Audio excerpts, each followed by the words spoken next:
Hello, അസ്സലാമു അലൈക്കും, നമസ്കാരം. എന്താണ് വിശേഷമൊക്കെ? അപ്പോൾ ഇതിൻ്റെ മുന്നൊരു വീഡിയോ ഇട്ടിട്ടുണ്ടായിരുന്നില്ല. അപ്പോൾ അതിലത്തെ ഈ ചിക്കൻ റോസ്റ്റ് വേണമെന്ന് പറഞ്ഞിട്ട് കുറച്ച് ആൾക്കാരൊക്കെ കമൻറ്റ് ഇട്ടിട്ടുണ്ടായിരുന്നു കേട്ടോ. അപ്പോൾ അവർക്ക് വേണ്ടിയിട്ടാണ്. അപ്പോൾ ഇത് ഉണ്ടാക്കിയെടുക്കാൻ വേണ്ടിയിട്ട് വളരെ എളുപ്പമാണ് കേട്ടോ. ഞാൻ ഇന്നും പറയണ പോലെ തന്നെയാണ്. നമുക്ക് കൂടുതൽ സാധനങ്ങളൊന്നും വേണ്ട, പെട്ടെന്ന് ഉണ്ടാക്കിയെടുക്കാൻ പറ്റും. അതും അത്രയും രുചിയിൽ. നമുക്ക് നെയ്ച്ചോറിൻ്റെ കൂടിയും പൊറാട്ടയുടെ കൂടിയും ദോശയുടെ കൂടിയും നമുക്ക് എന്തിൻ്റെ കൂടെ വേണമെങ്കിലും ഇത് കഴിക്കാനും പറ്റും കേട്ടോ. ഒരു ചിക്കൻ റോസ്റ്റ് എൻ്റെ ഉമ്മയുടെ സ്പെഷ്യലാണ് കേട്ടോ. ഉമ്മ ഞങ്ങൾ പുതിയ പിള്ളേരൊക്കെ വരുമ്പോൾ ഉണ്ടാക്കി കൊടുക്കുന്നതാണ്. അവർക്ക് മാത്രമായിട്ട് ഉണ്ടാക്കി കൊടുക്കണതാണ്. ഞങ്ങൾക്കൊന്നും ഉണ്ടാക്കി തരാറില്ല അത് കാരണം ഈ ഒരു ചിക്കൻ റോസ്റ്റ് വീട്ടിലുണ്ടാക്കുമ്പോൾ തന്നെ ഞങ്ങൾക്ക് എല്ലാവർക്കും അത്രയും ഇഷ്ടമാണ് കേട്ടോ. ഉമ്മ അവർക്ക് വേണ്ടി മാത്രം ഉണ്ടാക്കുന്നതാണല്ലോ, ഞങ്ങൾക്ക് ഉണ്ടാക്കി തരാറുമില്ലല്ലോ. അപ്പോൾ അത് കാരണം നമുക്കിത് ഉണ്ടാക്കുന്ന സമയത്ത് ചെറിയൊരു കുശുമ്പും കുറ്റൊക്കെ ഉള്ളൊരു സമയമാണ് കേട്ടോ. ഞങ്ങൾ മക്കളെയും സ്നേഹം അവരോടാണെന്നുള്ളൊരു ചെറിയൊരു കുശുമ്പ്, അത്രമാത്രം. അപ്പോൾ നിങ്ങളെ അമ്മമാരും ഉമ്മമാരൊക്കെ ഇങ്ങനെയാണ്, മരുമക്കളോട് കുറച്ച് കൂടുതൽ സ്നേഹം കൂടുതലാണ്. അവർക്കായിട്ട് എന്തെങ്കിലും സ്പെഷ്യൽ ഉണ്ടാക്കാറുണ്ടെങ്കിൽ ഒന്ന് കമൻറ്റിൽ പറയണേ. അതൊക്കെ പോട്ടെ, നമുക്ക് ചിക്കൻ ഒന്ന് കായം പുരട്ടി വെക്കാം. അപ്പോൾ അതിനായിട്ട് കഴുകി വൃത്തിയാക്കി വെച്ച ചിക്കനിലേക്ക് കുറച്ച് മഞ്ഞൾപ്പൊടി, എരിവിന് ആവശ്യമുള്ള മുളക് പൊടി, പിന്നെ ആവശ്യത്തിന് ഉപ്പ്, ഇനി ഗരം മസാലപ്പൊടി കുറച്ച് ഇട്ട് കൊടുക്കുന്നുണ്ട്. ഇനി കുറച്ച് കാശ്മീരി ചില്ലിയും കൂടി ഇട്ട് കൊടുക്കുന്നുണ്ട്. ഒരു കളർ വേണമല്ലോ ചിക്കൻ പൊരിക്കുന്ന സമയത്ത്, അപ്പോൾ അതിന് വേണ്ടിയിട്ട് കാശ്മീരി ചില്ലിയും കൂടി ഇട്ട് കൊടുക്കുന്നുണ്ട്. പിന്നെ ഇഞ്ചി വെളുത്തുള്ളി ചതച്ചതാണ്, അപ്പോൾ അത് ഇട്ട് കൊടുത്തിട്ടുണ്ട്. പിന്നെ കുറച്ച് കോൺഫ്ലവർ ഇട്ട് കൊടുത്തിട്ടുണ്ട്. ഇതാ കുറച്ച് തൈരാണ് ഒഴിച്ച് കൊടുക്കുന്നത്. തൈരിൻ്റെ പകരം നിങ്ങൾക്ക് വേണമെങ്കിൽ കോഴിമുട്ട ഒഴിച്ച് കൊടുക്കാം കേട്ടോ. ഇതിലത്തെ രണ്ടിലത്തെ ഏതെങ്കിലും ഒരെണ്ണം ഒഴിച്ച് കൊടുക്കണം. ഇനിയിപ്പോൾ നന്നായി കായം പറ്റിയിട്ട് നമുക്ക് 1 മണിക്കൂറൊക്കെ ഒന്ന് വെക്കാം. അപ്പം ഞാനിത് 1 മണിക്കൂർ 2 മണിക്കൂറൊക്കെ കഴിഞ്ഞതിന് ശേഷമാണ് കേട്ടോ പൊരിച്ചെടുക്കാറുള്ളത്. നമ്മൾ രാവിലെ തന്നെ ഇതിങ്ങനെ കായം പറ്റിയിട്ട് ഫ്രിഡ്ജിൽ കയറ്റി വെക്കും. പിന്നെ പൊരിക്കുന്ന സമയത്ത് എടുത്തിട്ടാണ് പൊരിച്ചെടുക്കാറുള്ളത്. അപ്പോൾ ഞാനിപ്പോൾ ഇത് പൊരിച്ചെടുക്കുന്നത് ഓയിലും നെയ്യിലും കൂടിയിട്ടാണ് കേട്ടോ. നമ്മൾ ആ ഒരു സബോളൊക്കെ പൊരിച്ചെടുത്തിട്ടുണ്ടായിരുന്നില്ലേ ആ റൈസിലേക്ക്, അപ്പോൾ അതേ എണ്ണയിൽ തന്നെയാണ് ഇത് പൊരിച്ചെടുക്കുന്നത്. അപ്പോൾ ഇത് കുറച്ച് നെയ്യും പിന്നെ സൺഫ്ലവർ ഓയിലാണ് കേട്ടോ. അപ്പോൾ അതും കൂടിയിട്ടാണ് ഈ ഓയിലിൽ പൊരിച്ചെടുക്കുന്നത്. അപ്പോൾ ഇത് രണ്ടിലും കൂടിയായിട്ട് പൊരിച്ചെടുക്കുമ്പോൾ ഭയങ്കര ടേസ്റ്റാണ് കേട്ടോ. നിങ്ങൾക്ക് നെയ്യ് മാത്രം ഇഷ്ടമുള്ളവരാണെങ്കിൽ നെയ്യിൽ തന്നെ പൊരിച്ചെടുത്തോളൂ. അവിടെ എനിക്ക് അങ്ങനെ വലിയ നെയ്യിൻ്റെ ഇഷ്ടമൊന്നുമില്ല. അപ്പോൾ രണ്ടും കൂടിയിട്ട് മിക്സ് ചെയ്തിട്ടാണ് ഉമ്മ പൊരിച്ചെടുക്കാറ്. അപ്പോൾ അതുപോലെ തന്നെയാണ് ഞാനും പൊരിച്ചെടുത്തത്. അപ്പോൾ ചിക്കൻ നന്നായി റോസ്റ്റ് ആവുമൊന്നും വേണ്ട കേട്ടോ, ഒന്ന് വെന്ത് വന്നാൽ മതി. ഇങ്ങനെ നന്നായി മുരിഞ്ഞ് വരുമൊന്നും വേണ്ട, വേവണം, അത്ര മതി കേട്ടോ. അപ്പോൾ അത് ഫസ്റ്റത്തെ നമ്മുടെ കോരി എടുത്തിട്ടുണ്ട്. ഇനിയിപ്പോൾ അടുത്തതും കൂടി ഇതുപോലെ ആക്കിയിട്ട് എടുക്കുക. കുറേ ഓയിലൊന്നും വേണ്ടത് കണ്ടില്ലേ, കുറച്ച് ഓയിലിൽ തന്നെ നമുക്കിത് മൊരിപ്പിച്ചിട്ടല്ല വേവിച്ചെടുക്കുക.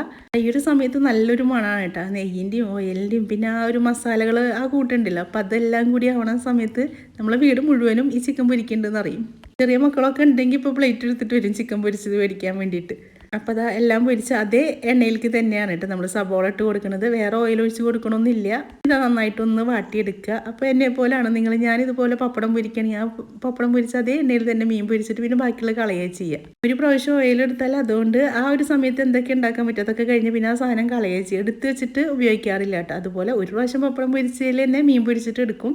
നമ്മൾ ഓയിൽ വീണ്ടും വീണ്ടും ചൂടാക്കാൻ പാടില്ല എന്നല്ലേ പറയാം. അപ്പോൾ ആ ഒരു സമയത്ത് എന്തെല്ലാം ചെയ്ത് വെക്കാൻ പറ്റും അതൊക്കെ ചെയ്തിട്ട് പിന്നെ ബാക്കിയുള്ള കളയുക ചെയ്യുക. അപ്പം നമ്മൾ സബോള ചെറുതായി വാടി വന്നിട്ടുണ്ട്. ഇനി അതിലേക്ക് ആവശ്യത്തിലുള്ള ഉപ്പിട്ട് കൊടുത്തിട്ടുണ്ട്, കറിവേപ്പിൻ്റെ ഇല ഇട്ട് കൊടുത്തിട്ടുണ്ട്. അപ്പോൾ ദാ ഇതൊരുവിധം ആയി വന്നിട്ടുണ്ട് കേട്ടോ, കണ്ടില്ല, വാടി വന്നിട്ടുണ്ട്. അപ്പോൾ ഈ ഒരു സമയത്ത് നമ്മൾ ഇഞ്ചി വെളുത്തുള്ളി പച്ചമുളക് അത് ചതച്ചതാണ് ഇട്ട് കൊടുക്കുന്നത്. ഇനി അതൊന്ന് ഇളക്കി അതിൻ്റെ ഒരു പച്ചമണം മാറുന്ന വരെ നമുക്ക് ഒന്ന് ഇളക്കി കൊടുക്കുക.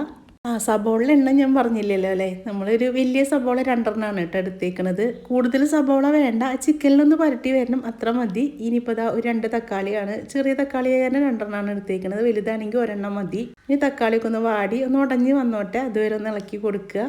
തക്കാളി വേഗം വാടി വരാൻ വേണ്ടിയിട്ട് അരച്ചൊഴിക്കരുത് കേട്ടോ. അരച്ചൊഴിക്കുമ്പോൾ ഈ കറിയുടെ ടേസ്റ്റിന് നല്ല വ്യത്യാസമുണ്ട്. അപ്പോൾ ഇതുപോലെ അരിഞ്ഞിട്ടിട്ട് തന്നെ ഒന്ന് ആക്കി കൊടുക്കുക. ഇനി പൊടികളായ ഗരം മസാല, മഞ്ഞൾപ്പൊടി, കുരുമുളക് പൊടി, ഇനി കുറച്ച് കാശ്മീരി ചില്ലിയും കൂടി ഇട്ട് കൊടുക്കുന്നുണ്ട്. ഇതിനൊരു കളറിന് വേണ്ടിയിട്ട് അത് ഇട്ട് കൊടുത്തിട്ടുണ്ട്. പിന്നെ മല്ലിയില, ഇതെല്ലാം കൂടിയിട്ട് നമുക്ക് ഒന്ന് വഴറ്റിയെടുക്കുക. അപ്പോൾ ആ ഒരു സമയത്ത് ഫ്ലെയിം കുറച്ച് കൊടുക്കണം. പൊടികൾ ഇട്ടതല്ലേ പെട്ടെന്ന് കരിഞ്ഞ് പോവും.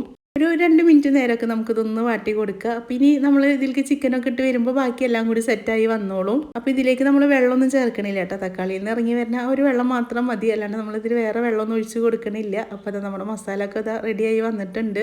അപ്പോൾ സബോള നമ്മൾ ഇതിൽ ഉടഞ്ഞ് വരുന്ന പോലെ ഒന്നും വാട്ടിയെടുത്തിട്ടില്ല, ഒരുവിധം വാട്ടിയെടുത്തിട്ടുള്ളൂ. ഇനി പിന്നെ ചിക്കനിലൊക്കെ ഇങ്ങനെ പരട്ടിയിട്ട് വരിക ചെയ്യുക. അതിലിങ്ങനെ എന്താ പറയുക, ഞാൻ കാണിച്ചു തരാം. എനിക്കത് എങ്ങനെ പറയേണ്ടതെന്ന് മനസ്സിലാവണില്ല. അപ്പോൾ നിങ്ങൾക്കത് കാണിച്ചു തരാം. അപ്പോൾ അതിലേക്ക് നമ്മൾ ചിക്കൻ ഇട്ട് കൊടുത്തിട്ടുണ്ട്. ഞങ്ങളിവിടെ 3 ആളുള്ളൂ. അപ്പോൾ അതിനനുസരിച്ചിട്ടുള്ള ചിക്കനാണ് കേട്ടോ എടുത്തേക്കുന്നത്. അപ്പോൾ നിങ്ങൾക്ക് കുറേ ആൾക്കാരൊക്കെ ഉണ്ടെങ്കിൽ അതിനനുസരിച്ചിട്ട് എടുക്കുക. നമ്മൾ കുറേ ഉണ്ടാക്കിയിട്ട് കളയണങ്ങാട്ടും നല്ലതല്ലേ, നമുക്ക് കുറച്ച് ആവശ്യത്തിൽ ഉണ്ടാക്കിയെടുക്കുക. പിന്നെ വേണമെങ്കിൽ നമുക്ക് വീണ്ടും ഉണ്ടാക്കിയെടുക്കാമല്ലോ. അപ്പോൾ അത് കാരണമാണ് ഞാൻ കുറച്ച് സാധനങ്ങൾ വെച്ച് കാണിച്ചു തരുന്നത്. അപ്പോൾ അത് നമ്മൾ പൊരിച്ച ചിക്കനൊക്കെ ഇട്ട് കൊടുത്ത് ഇനി നന്നായിട്ട് ആ റോസ്റ്റിൽ ഒന്നിങ്ങനെ ഇളക്കി കൊടുത്ത് ഒന്നൊരു സെറ്റായി വരണം കേട്ടോ. അപ്പോൾ നമുക്കൊരു 3-4 മിനിറ്റ് നേരം തന്നെ ഒന്ന് അടച്ച് വെച്ചിട്ട് ഒന്ന് ആവി കയറ്റിയെടുക്കുക. അപ്പോൾ ഞാനിത് 3 മിനിറ്റിൻ്റെ ശേഷം തുറന്നിട്ടാണ് എടുത്തേക്കുന്നത്. അപ്പോൾ അത്ര നേരം ആവി കയറ്റി എടുത്തിട്ടുണ്ടായിരുന്നു. ഇനി അതിലേക്ക് നമ്മൾ കുറച്ച് സോസും കൂടി ഒഴിച്ച് കൊടുക്കുന്നുണ്ട്. ടൊമാറ്റോ സോസാണ് ഒഴിച്ച് കൊടുക്കുന്നത്. ഇത് ഒരു നിർബന്ധവും ഇല്ല കേട്ടോ. ഇതില്ലെങ്കിൽ തന്നെ ടേസ്റ്റ് കൂടുതലാണ്, രുചിക്കൊരു വ്യത്യാസവും ഇല്ല. എന്നാലും ഞാനിവിടെ മോനിക്കൊക്കെ ഇഷ്ടമായ കാരണം കുറച്ച് ഒഴിച്ച് കൊടുക്കുന്നതാണ്. പിന്നെ ഒരു കാര്യം, നമ്മുടെ ഉമ്മമാരുണ്ടാക്കണ പോലെ ഒന്നും നമ്മൾ എങ്ങനെ ഉണ്ടാക്കിയെടുത്താലും ആ രുചി കിട്ടാറില്ല അല്ലേ. അത് അവരെ സ്നേഹം കൂടി ആക്കിയിട്ട് ഉണ്ടാക്കി തരുന്നതുകൊണ്ടാവും. അപ്പോൾ ഇതാ നമ്മുടെ ചിക്കനൊക്കെ നന്നായി ഇളക്കി യോജിപ്പിച്ച് കണ്ടില്ലേ, ഇതുപോലെ ആയിട്ട് കിട്ടിയിട്ടുണ്ട് കേട്ടോ. ഇനി ഇതിലേക്ക് നമുക്കൊരു സാധനം കൂടി ഇട്ട് കൊടുക്കാനുണ്ട്.